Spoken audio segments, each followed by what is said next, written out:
Luck is really not on LIV's side, as the OWGR has rejected the application for their players to earn world golf ranking points, thereby obstructing their path to the major leagues. However, it does not seem as much like luck but an intentional move from a corrupt OWGR system, or at least that's what some LIV players are saying. This is the Golf Caddy, where you get all the inside scoops into the world of golf from a former caddy.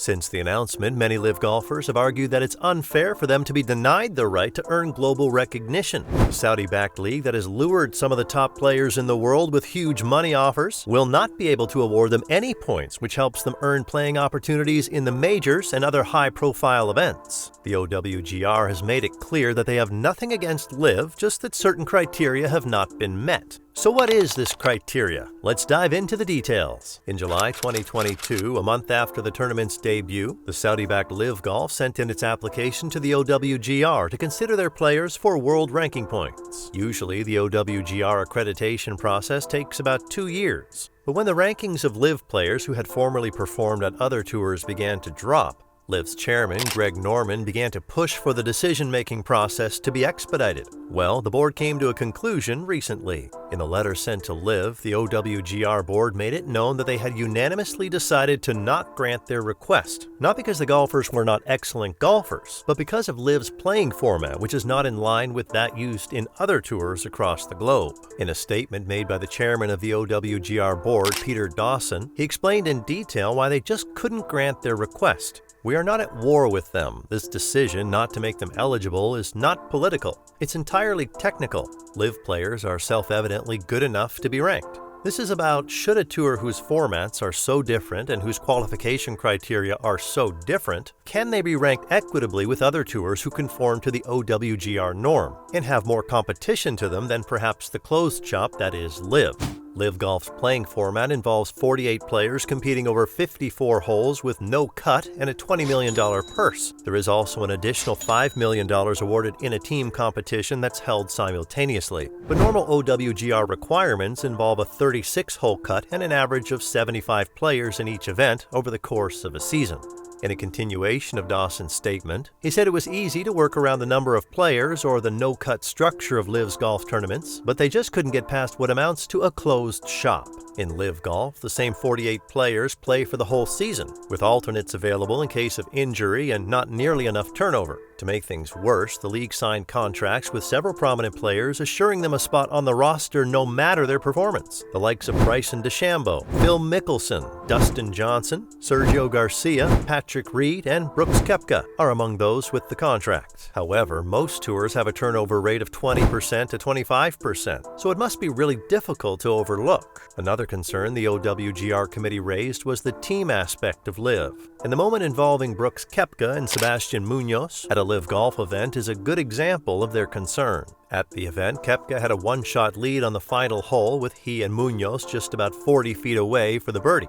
Koepka went first but didn't make the birdie. He left the putt about 4 feet away. Munoz, on the other hand, needed to make a birdie to force a playoff.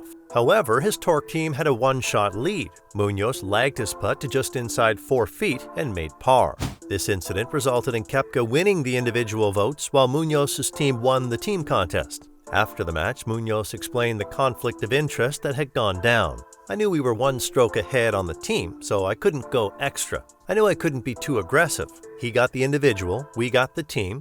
I called a tie." The simultaneous rating of teams and individuals doesn't sit well with the OWGR board. However, LIV and its players considered the board's decision unfair and said that it means the board can no longer deliver on its goal to rank the best players in the world. The statement released by the Saudi-backed Golf League says, "A ranking which fails to fairly represent all participants, irrespective of where in the world they play golf, robs fans, players, and all of golf stakeholders of the objective basis underpinning any accurate recognition of the world's best player performances. It also robs some traditional tournaments of the best field possible. Professional golf is now without a true global ranking system. There is no benefit for fans or players from the lack of trust or clarity as long as the best player performances are not recognized." This statement shows utter disappointment, especially to the fact that the league had tried all means possible to be globally accepted, and had hoped that earning the recognition of the OWGR board would solve all their problems. One of the things they did was to attempt to partner up with the MENA Tour, thinking that association with the mini circuit would lead to world ranking points. However, the OWGR board had denied that approach, citing the lack of enough time to review and insufficient notice as the reason behind the decision. Then LIV decided to seek the help of the more prominent tours such as the PGA Tour and DP World Tour to help them secure OWGR conversation. But for some reason, when it came time for them to make the decision, LIV's chairman, Norman, protested their presence. So the PGA Tour Commissioner Jay Monahan, DP World Tour CEO 𝗤𝗡𝗅𝗆, and Keith Waters of the International Federation of PGA Tour had to recuse themselves from the decision-making process. Despite all these, the board still denied their request. Prominent golfer and member of LIV, 𝗤𝗡𝗅𝗍𝗍, decided to express his frustration on the X app, widely known as Twitter. His statement had been in response to a post which hinted at the fact that LIV was the one who needed to conform to the norms to be globally accepted. Mickelson had responded by saying the OWGR was a monopoly and that their decisions on LIV Golf was not due to the league's format, but due to selfish reasons such as the PGA Tour's desire to hit their given targets in their TV contracts. The LIV golfer also continued by saying he believes the 4 major championships made the decision to protect themselves from players asking for higher pay at the profitable tournaments in the future. On the other hand, Bryson DeChambeau, another prominent golfer and LIV member, decided to suggest a way for the league's golfers to participate in the majors without the OWGR rankings. The 4 majors, which are the Masters, the PGA Championship, the US Open, and the Open, all make use of the OWGR as their major means of qualification for their events. But winning previous majors can guarantee you a lifetime of access to the majors, so Sergio Garcia and Phil Mickelson don't have to worry about being qualified to play at Augusta National. They have that covered. Some notable LIV golfers like Brooks Koepka, Dustin Johnson, Cam Smith, and DeChambeau also don't have to worry about earning a spot in the majors in the near future. This is because they've proved their worth on other tours prior to joining LIV. Nonetheless, there's still a reason to be concerned because the organizers of the major can decide to make some changes, and LIV golfers would most likely fall on the unsuitable end of the table if they don't find a way to earn a permanent spot. And that's why DeChambeau came up with an idea. I think at this point in time now that they're not allowing it, we would love to find another way to be integrated into the major championship system, since I think we have some of the best players in the world.